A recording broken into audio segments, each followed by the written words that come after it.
Rebonsoir. On s'était arrêté dans le test non paramétrique. J'ai essayé de vous donner un petit exemple, comme ça, entre une variable qualitative ordinale, une variable quantitative. Donc, automatiquement, on sait très bien que la corrélation, on doit le calculer avec le coefficient de corrélation de personnes lorsqu'on a des variables quantitatives, d'accord? Mais cette fois-ci, on a une variable qualitative ordinale. Donc, automatiquement, on va passer à un test non paramétrique. Donc, c'est le Sperman. D'accord? Mais j'ai essayé ici de tester un petit peu la normalité, etc. Mais ça ne va rien apporter vu que déjà le test est choisi un test non paramétrique. C'est un test d'errant. Donc, il ne s'intéresse pas de la variabilité comme les variables quantitatives. D'accord? Mais ça n'empêche de le faire et voir tout ça. Donc, regardez, même aussi, on va avoir la normalité. Chaque fois, parfois, il est violé dans un niveau de dépression, et dans d'autres, elle n'est pas, elle est normale. Donc, ça ne va rien changer puisque le test non paramétrique, c'est la seule solution pour mesurer la liaison ou mesurer la force de liaison entre les deux variables. D'accord? Donc, vous voyez, on a tout ça, on a déjà tout ça, on a tout décrit, plutôt, on a tout interprété dans les normogrammes. Vous voyez, chaque normogramme pour chaque niveau de dépression, d'accord? Vous savez maintenant comment l'interprète, l'interpréter, d'accord? Et bien, par la suite, on voit l'homogénéité. Ici, l'homogénéité est bien claire qu'ils sont homogènes. Et d'ailleurs, conformément à notre tableau d'homogénéité, vous voyez que les variables, selon le niveau le niveau de dépression, elles sont homogènes. Mais directement, dans ce cas, on peut calculer directement notre corrélation entre, bien sûr, pardon, c'est pas là, donc dans l'autre base de données, ou une autre base de données, voilà, c'est cette base de données, voilà, très bien. Donc, on va directement calculer notre coefficient de corrélation, d'accord? Donc, entre le niveau de dépression, ce que j'ai fait, donc, regardez, c'est Sperman, c'est pas personne, vu la nature des variables. Vous voyez, auparavant, lorsqu'on a discuté sur les natures des variables, vous voyez maintenant l'intérêt de savoir la nature des variables. Donc, les tests, euh, toujours ils font appel à la nature des variables et bien sûr les conditions d'application. Donc, on va passer directement à calculer notre coefficient de corrélation. Bien sûr, à la fin, on peut l'avoir. Donc, voilà. Notre coefficient de corrélation est de, euh, de, de voilà, elle est de 0,01, moins 0,01, d'accord? C'est inversement proportionnel, si vous voulez dire, un coefficient de corrélation inversement proportionnel, mais on va voir la significativité, c'est la covariance qui a donné ce signe négatif. Donc, le petit p est supérieur à 0,05, donc on peut dire qu'il n'y a pas de liaison entre les deux variables. On peut dire que les deux variables ne sont pas liées. D'accord? Voilà, tout ce que je peux vous faire montrer, c'est un petit exemple, donc c'est pas la peine d'essayer de faire une droite de régression vu que les deux variables ne sont pas corrélées.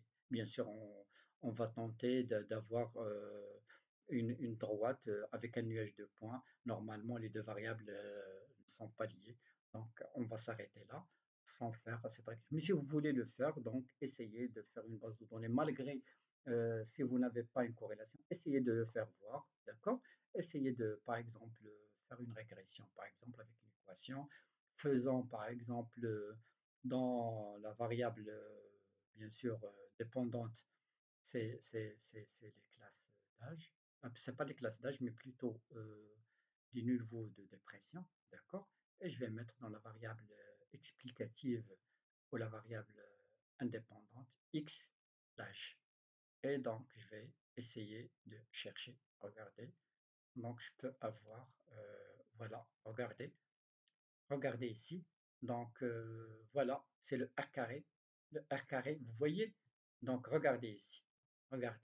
On a un pourcentage de 0,03, 0,02, donc en majorant 0,3 de la de la variance de y est expliquée par x, par la valeur de la variable explicative x. Donc, c'est un faible pourcentage. Et d'ailleurs, ça se voit que le petit p est supérieur à 0,05. Donc, le modèle montre qu'il n'y a pas de corrélation entre les deux variables. Et bien sûr, là on a notre constante. Donc, notre équation, on peut la faire sortir directement d'ici.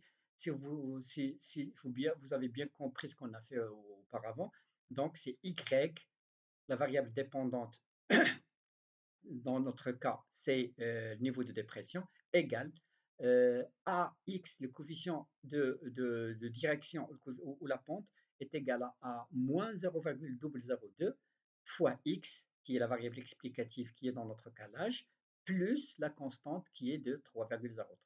Donc, c'est notre modèle pour cette corrélation entre ces deux variables. Et vous voyez ici, regardez, on a trouvé un coefficient de corrélation tout à l'heure. Comment il est? Donc, comment il est notre coefficient de corrélation? Regardez, notre coefficient de corrélation où il est. Donc, c'est moins 0,1. Donc, c'est inversement proportionnel, c'est-à-dire on aura un graphique avec une droite comme ça, une équation comme ça. Inversement proportionnel, c'est le sens inverse, puisqu'il est négatif. Regardez ici. Donc, si on voit dans notre graphique, regardez, il est légèrement en descente, donc ça se voit qu'il est inversement proportionnel en fonction de y en fonction de x. D'accord? Vous voyez? Et ça, il est influencé par quoi? Par le coefficient de corrélation qui est de moins 0, je vais voir tout de suite, voilà, de moins 0,014.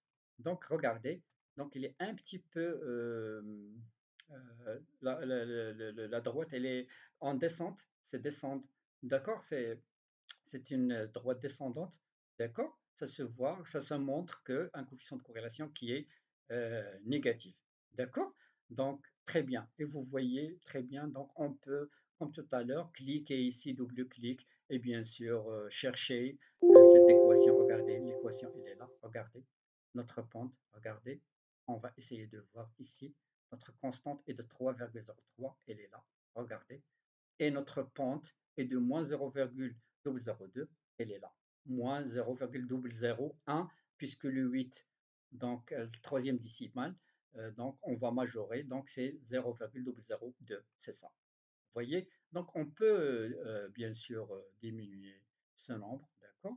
On va écrire directement ici, par exemple 2, d'accord?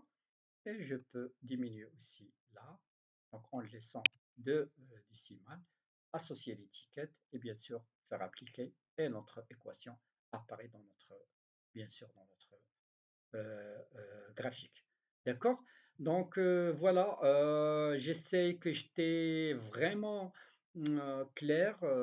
Donc j'ai accordé assez de temps, assez d'exemples pour vous faire montrer comment on peut avoir les graphiques, comment les conditions d'application pour le coefficient de corrélation. On a testé le test non paramétrique, test paramétrique, quelles sont leurs conditions, leur utilité, comment les faire, comment on interprète certains paramètres, le R carré, etc. La constante, qu'est-ce que ça veut dire? Explicative, expliquée, variable dépendante, indépendante. D'accord? Même dans le graphique, on peut chercher comme ça pour chercher notre dispersion de points. Donc on est là. Donc voilà. J'ai oublié, au fur et à mesure, je m'excuse, je vais voir est-ce que j'ai un peu de temps. D'accord, c'est 9 minutes. Donc je peux vous expliquer une chose aussi. J'ai oublié de le faire montrer tout à l'heure. D'accord? Donc je vais revenir tout de suite donc, sur notre premier exemple, d'accord? Voilà, rapidement, je vais pas, non, c'est pas cet exemple-là, donc on va pas arriver à cet exemple-là aujourd'hui. Donc, je vais le laisser pour demain. Donc, là, non, non, non, non, je crois que c'est ici. Voilà, donc très bien. J'ai oublié tout à l'heure de vous faire montrer, par exemple, linéaire. Donc ici, on a utilisé la time fonction du poids. Vous vous rappelez tout à l'heure, d'accord? Donc là, dans le diagramme, regardez ici. Dans le diagramme, il y a, vous voyez ici, il y a une autre fenêtre qui apparaît, qui est différente de ce que vous voyez. Là, Cette fenêtre-là, c'est très important. Regardez, on a utilisé ça dans un début, donc avant, donc on a arrivé à avoir ce résultat. Pour ne pas pour ne pas être confus, donc, regardez, donc on a tout ça, tous nos résultats, comme on a fait dans la régression, ajustement de notre fonction, d'accord? Dans le linéaire, il nous donne le détail, regardez, le R, le coefficient de corrélation, le R carré, le coefficient de termination, ça c'est le R de ajusté, c'est-à-dire c'est une correction, donc c'est pas la peine de casser la tête avec beaucoup de choses, erreur standard, l'estimation, etc. Mais l'essentiel, il faut savoir bien lire toutes ces données-là. Donc, la régression, donc, ça montre l'analyse de variance, la NOVA, comment notre modèle il répond à notre équation, d'accord? Donc, euh, notre équation, comment il répond à ce modèle, d'accord? Donc, et je vais passer directement à notre constante, voilà, et à notre pente, ce qu'on appelle le coefficient de direction, d'accord? Tout ça, à la fin, on peut dresser notre graphique par la suite et avoir notre. Mais dans cette rubrique-là, s'il vous plaît, donc il me reste 2 minutes, d'accord? Dans cette rubrique-là, ça c'est très important. J'ai oublié tout à l'heure, comme j'ai dit, on ne peut pas tout faire. Donc linéaire, d'accord? Mais c'est ici on a travaillé là pour faire notre graphique, etc. Mais dans le linéaire, on est arrivé à ça. On va trouver le diagramme. Dans cette partie diagramme, on a Y choisi, le Z réside. Qu'est-ce que veut dire le Z réside en Y? Le Z réside en Y, ça veut dire le résidu standardisé.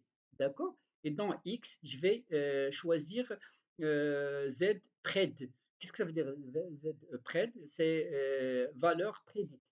Z pred ou Z pred, voilà, prédite. Et je vais vous faire montrer l'intérêt. Donc, ce n'est pas la peine de faire ça parce qu'on voulait vraiment expliquer ce que ça veut dire. D'accord? Regardez.